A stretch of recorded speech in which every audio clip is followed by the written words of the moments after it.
In order for us to protect the ocean, we need to change our behaviors. To change our behaviors, we need to get messages out to people about how to change their behaviors and why it's important for them to change their behaviors. So we have to convince them of changing their behaviors. So essentially, when we do science and conservation communication, we are doing it to change behaviors. So how do we go about doing this? That's what I'm going to talk about in today's episode of How to Protect the Ocean podcast. Let's start the show. Hey everybody, welcome back to another exciting episode of the How to Protect the Ocean podcast. I am your host, Andrew Luen. This is the podcast where you find out what's happening with the ocean, how you can speak up for the ocean, and what you can do to live for a better ocean by taking action. And today I want to talk about speaking up for the ocean with the purpose of actually changing the way we live for the ocean. If you think about the way we live, especially nowadays, it's Thanksgiving coming up for the Americans. Happy Thanksgiving, Americans. This is a time for family. I hope you have a chance to connect with your family. I hope you have a chance to connect with your friends, do Friendsgiving, whatever that might be, and really enjoy a good time. What I also know is coming up is Black Friday, Cyber Monday, and Giving Tuesday. I like Giving Tuesday. Black Friday and Cyber Monday, I feel have gotten out of hand. And the reason why I'm talking about that, as well as science communication, why it's important to talk about conservation in order to be able to change people's behavior, is because our behavior around Black Friday and Cyber Monday is insane, in my opinion. The way we value commercial goods, the way we slash prices on goods that should probably be that price anyway, but really, hope that people will buy more stuff, right? Because it makes them feel good. It's like that adrenaline rush where, you go to a mall or you go somewhere and you buy a bunch of clothes or you buy a bunch of stuff for yourself and you feel good. You're like, oh, I just bought all this stuff. And that's great.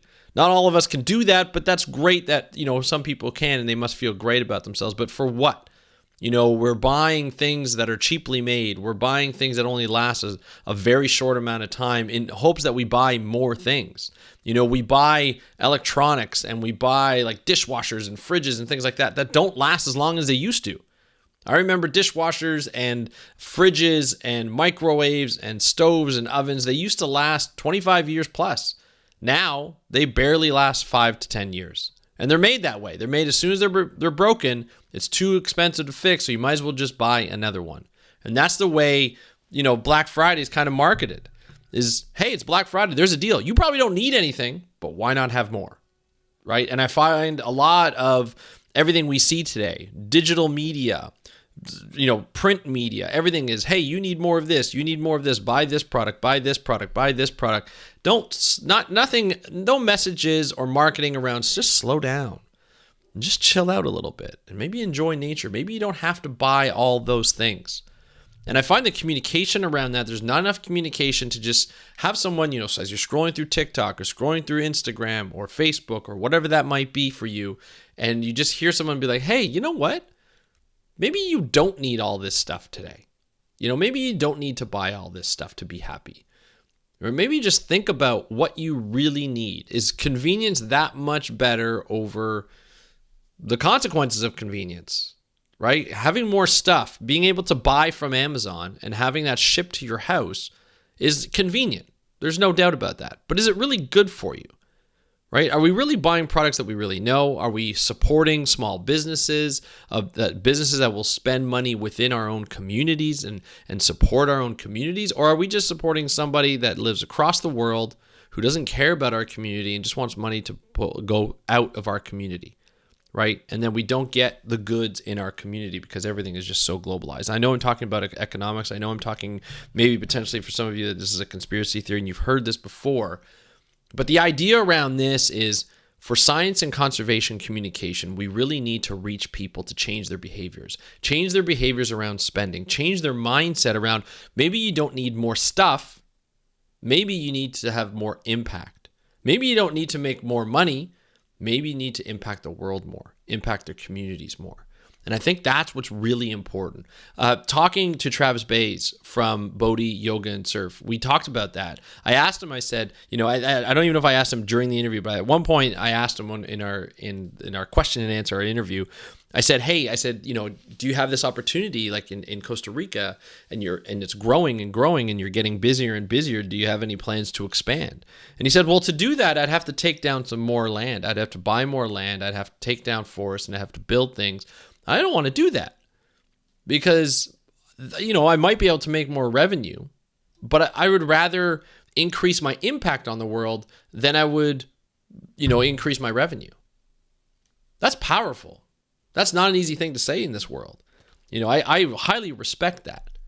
And so when you're sitting here and you're sitting in front of the TV or you're sitting in front of a computer or in front of your phone or things, and you start to really think about, I need more money to buy all this stuff. I need to have the cars. I need to have the trips around the world. I need to be able to do marine conservation without having to worry about, money and all this kind of stuff. Maybe look at what impact you have on marine conservation. Do you need to be making money to do that? I mean, those of us who work in the business know that not all of us make a lot of money. We have a lot of impact on our own circles within the marine conservation industry, but are we really making that much money? Are we really growing that much revenue? Not really, right? But we change our behavior to accommodate that money so that we can still work in the field that we love, right? Obviously, hoping that we can live above average means, and so be comfortable and things like that, and not have to worry about paying bills and where we can live and all that kind of stuff. But the idea here is that we need to focus on changing our behaviors, our own and our community's behaviors around the way we think. And the way we think of how we're impacting the world. I had a conversation with my daughter today. I worked from home today. I work every Monday, Tuesday, and Friday from home. And my daughter was homesick. She's in high school. She's in grade 11. And she's in an iSTEM program. They talk about the environment. We talk about the environment a lot, about the oceans. Obviously, that's what I like to talk about. And she was eating a food. It was craft dinner, right? For those of us in Canada, we love craft dinner. Now, I've had craft dinner in a box. There's always a cardboard box. It's not very healthy for you. It's not very nutritious, but it was something that we always loved, right, when I was a kid. And my kids love it as well. I don't eat it anymore as an adult because, look, I'm an adult and I can't really handle getting that much weight on me. But, it was a container that fed almost a family, right? And for one container. Now they make these little containers. They're like, I guess, Lunchables, for lunch. But they're in these little plastic containers. And they're probably snacks for my kids. But they love to eat them. And I asked them, oh, you're having these. Why did you buy these? And why didn't you just buy the boxes? And like, well, this is convenient. I just have to take this and I put it in my lunchbox and I go. I said, great. Now, how do you dispose of it? I go, do you reuse it? She's like, no. I go, how do you dispose of it? Oh, I put it in the garbage or I put it in the recycling. I'm like, does it really get recycling though? Because we went and it's not really that recyclable. We looked at it. And so, I said to her, why would you, your convenience, I get the convenience aspect, but is it really worth the consequence to the environment? To stay in the environment for a very, very long time, maybe decades, and affect the environment the way that it will, right?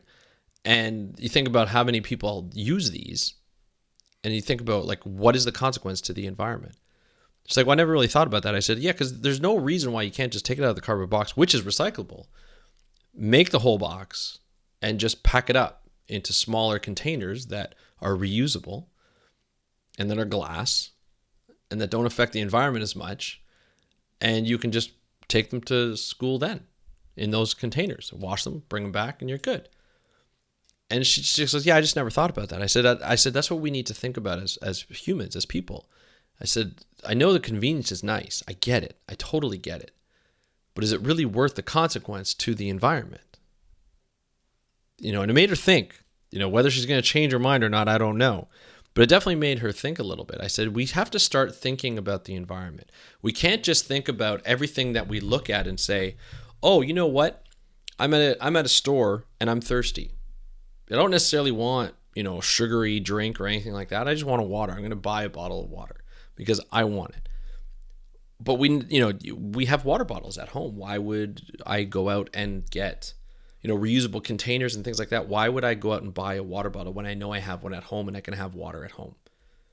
We have this impulse thinking. Now I've got teenagers. Teenagers basically look at impulse, so I get it every once in a while. But I'm trying to change their behavior and make them think ahead, and say, if you really needed that water, bring your water bottle, keep it full. You have fountains at school. You have fountains really everywhere. You can fill them up at home, and you probably won't go through them as you travel. And so that you always have them there, and you're always having water when you need it.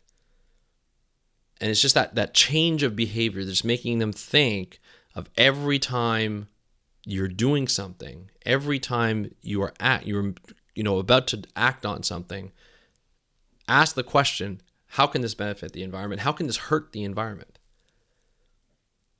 These are the questions that I ask myself every day. Am I doing something? Is this action going to help the environment? And I think and I know it sounds silly. It may sound silly. I don't know. But it's something that really makes me think every day.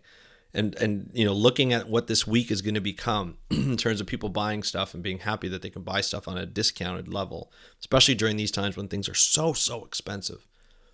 And you can look around and you can be like, wow, like I can buy something and it'll make me feel good, but is it really good for the environment?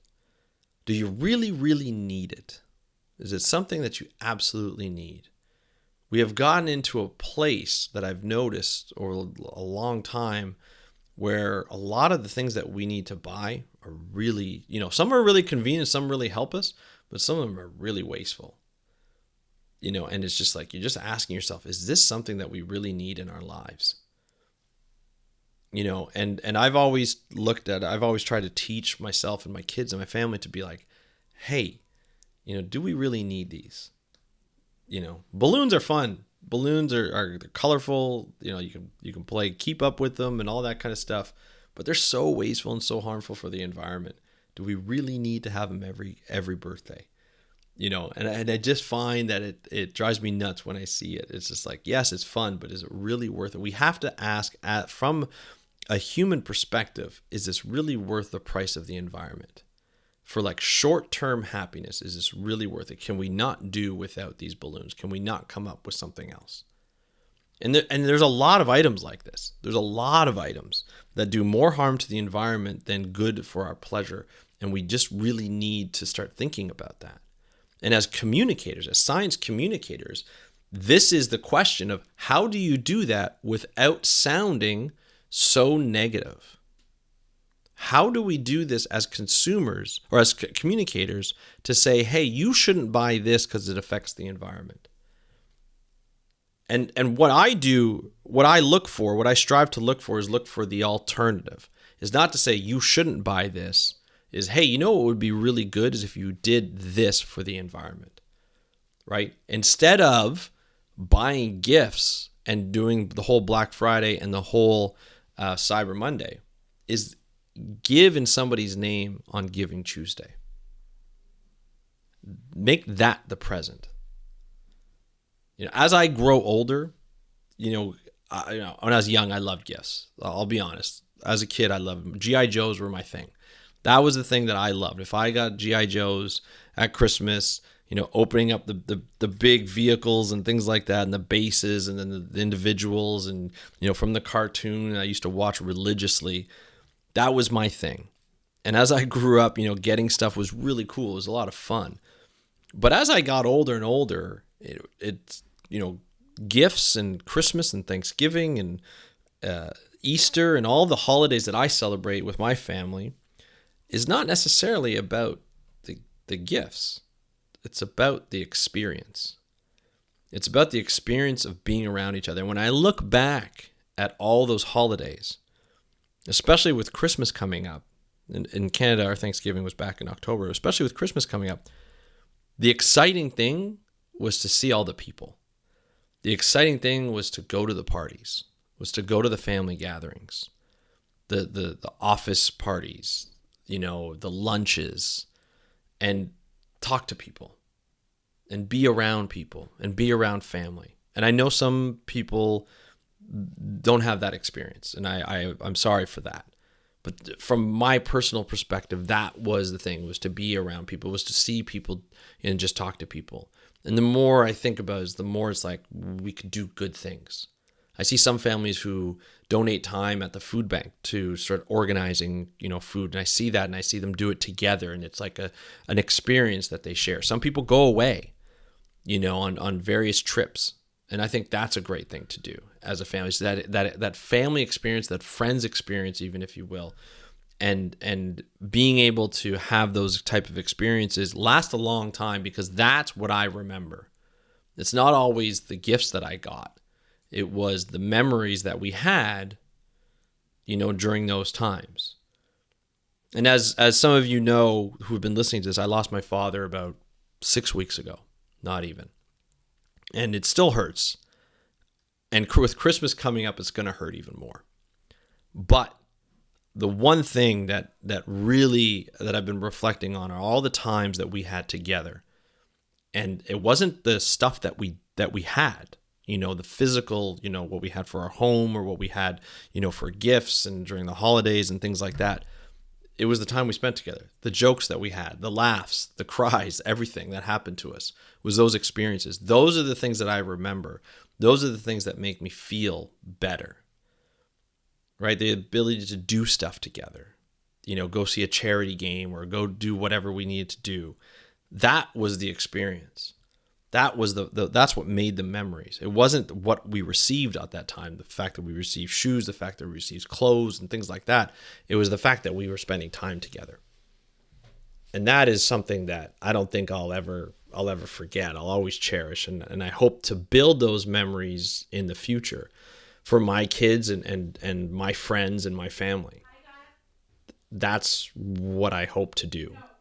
That is the goal. And coming up on things like Black Friday and Cyber Monday, you're just like, is this really what the holidays are? Is this really what we've become? Is like to drop everything and try and go for all the gifts, all the material things? Is this really what's necessary? And to be a science communicator, to be able to talk about those, to be able to talk about those experiences, or to be able to kind of put it in a positive light is not an easy thing. To be able to get people to think about other things, alternatives to buying gifts. Instead of saying, don't buy gifts, saying, hey, how about you do a trip as a family? Or how about you volunteer for a charity together and do those experiences? I have a interview coming up next episode with Bernie Geis. And Bernie is a great guy. He lives in British Columbia, Canada, in North Vancouver, and you're going to hear his story. But he's a business owner that sells insurance. But his impact on the world and on his employees and his team and his staff is let's help out the environment. Let's help out our community. Let's help Canada reconcile by us reconciling with indigenous people. He's doing all of that. And I can't wait for you to listen to those videos or to that episode, because it's something that's pretty inspiring, that a company that has pretty much no need to do anything environmental or community wise is sitting there and said, you know what, like, business is good and it's fun and it's okay, but I get bored after a while. I want to have more impact on the world. And Bernie's doing it. And he's doing that through his company, right? Through the power of his company and his team. And it's making his team enjoy what they do. And it's building the culture within his team by doing environmental projects as well as local projects, reconciliation projects with the indigenous groups out there. And I think it's just wonderful. And so the goal for this podcast and this episode is to really say, as science communicators, we really need to focus on the alternatives to the stuff that we see every day. The stuff that we see and we know is probably not the best thing for our environment. The commercial aspect of Black Friday and Cyber Monday is not the best thing. You see influencers all over. Hey, look at my affiliate link to buy this, these electronics, these cameras, these microphones for me. That's what I see all the time with podcasting, or other things like these clothes that are like, 90% off. Why are they 90% off? Because they're probably not good for the environment or the people who made these clothes. And so as science communicators, when we start to speak about, conservation, we need to start speaking about alternatives to what most people are looking at when they talk about, especially this week, when they talk about buying things in a materialistic world that we live in. We really need to start focusing on what, Dr. Jay Nichols does in terms of, hey, let's focus on, the blue. Let's focus on the ocean and what it brings to us. Why do we go on trips where there's water, there's blue water, there's water around? Or why do we engulf ourselves in nature when we want to kind of calm down and reflect a little bit, or we want to relax? It's because it keeps us relaxed. It's good for our bodies. It's good for our souls. And so we continue to do that. And Wallace has done this for a long time, and he's done it on his own. Jay's just been amazing at doing this, writing books, doing a Patreon to fund his work, even because a lot of things that he's doing is not, going with the regular grind of the conservation world. It doesn't always say to people like, this is what we need to do. We need to focus on, why the color blue, why water is so important to us. And I value that. I get it now after, watching him doing it for a number of years and supporting him for a number of years. I get it now, right? It's those abilities to be able to experience the nature in different ways and different types of nature. That's the goal, right? And not just like go and stay in the best hotel or the nicest hotel or the most expensive restaurant and all that kind of stuff. It's to experience what nature is and to really appreciate what nature is and to do things that will benefit nature in our daily lives, not when we just take a trip, but when we just do stuff in our daily lives. And to be able to present people with the alternative how to do that, that's really the essence of what this podcast is trying to do. And although I bring you news and I talk about different things that people are doing, that's what I want you to really get out of this podcast is the ability to be like, hey, this is how we protect the ocean. I've got another interview where I talked to Ben Sorkin, who works for Flux Marine. It's a company that manufactures electric motors. Think about that, electric motors for boats, and why that's so important and why that can help, the environment, and why it's growing so fast. And so I'm really happy to be able to bring you this, right? To really talk about what it's like to see what it's like to how to protect the ocean and your alternatives and the availability to us. Not to say that you have to buy those products, but to say there are people out there working on this stuff. There are people who are working on these projects, that are volunteering to do these projects, that are volunteering to do podcasts to help you protect the ocean, learn how to protect the ocean. And that's what we love to do. And that you can do the exact same. That by speaking in your own voice, by, getting on TikTok and starting a channel and just talking about, what it's like to protect the ocean, what the projects are doing. I was actually watching, this last thing I'm going to say before we end this podcast, I was watching an account. I was actually looking at some of the accounts that, like influencers that are really changing the way people look at the way we protect the ocean and think, or protect the world, the planet. And there's this creator that keeps popping up on my feed that I've been following on TikTok that just basically has these short form videos and is talking about different projects that are going on around the world that are helping the environment or that are good for the environment. And he says it in his own way. He doesn't say it in a complex way. He doesn't use acronyms like we do in science. He's just sitting there with a green screen, like the green screen feature on TikTok, and is just talking in his own words, like you would be sitting down in his living room and him talking about hey, I read about this, or I saw this video about this project that I want to share with you. You get the visual appeal that he's sharing the video behind him in the green screen, and you just hear him talk in a really regular voice. He doesn't sound like David Attenborough. He's got a nice soothing voice, and he's very approachable kind of thing. And it's just, you just get it. And it's really nice. And it makes you feel good after watching it. Whereas a lot of, videos on TikTok and social media, you're just like, this doesn't make me feel good. This actually makes me feel worse about the world. And I think in the world that we live in today, with everything going on, the wars, the violence, the fear that we live in. We need these types of accounts. We need this type of talk, the alternatives and what we can do to actually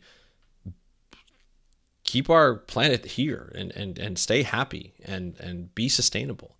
And so I think, the message of this episode is really work on alternatives. Find out the alternatives that you do and share those with people. Because what you may think is something that you do every day and everybody is doing it is probably not true, including myself. I may not know about this type of hack that could be more sustainable, and I think that's important. And I think we need more people to talk about that in their own voices, from their own cultures, from their own background, from their own parts of the world, and share that with their audiences and build their audiences that will connect with them and be able to share in these types of projects and these types of things in the world.